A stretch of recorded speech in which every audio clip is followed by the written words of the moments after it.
Hello. There was once a time when people worked at work, and when they came home, they didn't work. They might not have worked 9 to 5, they might have worked longer than that, but work was work and non-work was non-work. Now those days are well and truly over. The boundaries between work and non-work have been blurred, and businesses now work 24 hours a day, often 7 days a week. How has that happened? There have been a number of technologies which have allowed the blurring of work and non-work time. And we're thinking about those technologies today. In historical terms, the first of these was electronic mail. Electronic mail allowed people to communicate with each other across big distances, but also across time, at any time of the day or night. And this is particularly true when the internet became a common thing that everybody connected to. So by the time you get to the mid-90s and onwards, there's pretty much an expectation that you would be available via email at almost any time.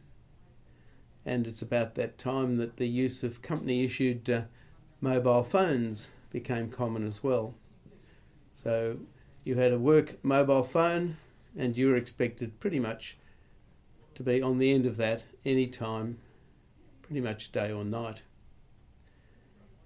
So that was electronic mail and mobile phones. But also we see the development and the spread of social media. Social media started off as a personal thing, a way of people to communicate with their friends. It soon became something that companies could use to stimulate their brand and communicate with their clients. And so again, the 24/7 became more intense as the companies use social media, particularly Facebook and Twitter, but also Pinterest and a few of the others that are now becoming more used by companies as well as email and social media. There's another technologies or another set of technologies which allow people to work from home at any time of day or night. Most people can now access in some way or another the company network. Now this might be by having the company files shared on a cloud service such as Dropbox, or using document sharing such as the Google Drive or Microsoft 365. So people can now work at home almost as if they were at the office. And of course this means working at night and other odd hours. Now the use of services such as Facebook and Twitter means now that there is information, private information, is now publicly available in a way that it's never been available before. People are now willing to share quite sensitive data about themselves in exchange for a so-called free service.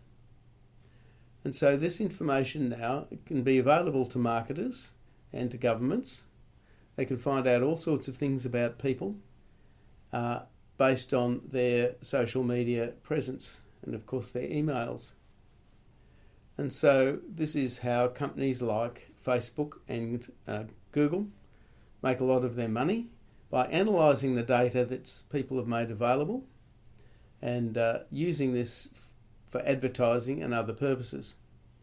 This is all part of the process of data analytics, something that's becoming more and more important as large amounts of data are gathered together and a whole lot of information can be gained by looking at this data. So when you're reading through the notes this week, I'd particularly draw your attention to the article in the section on electronic mail. There's a heading there called an overview and a link to a document about the way electronic mail works. I haven't reproduced this information in my notes because I'm assuming that you're able to click on the link and read it. So please do read it and take care to note what it says. So I'll see you in the lecture.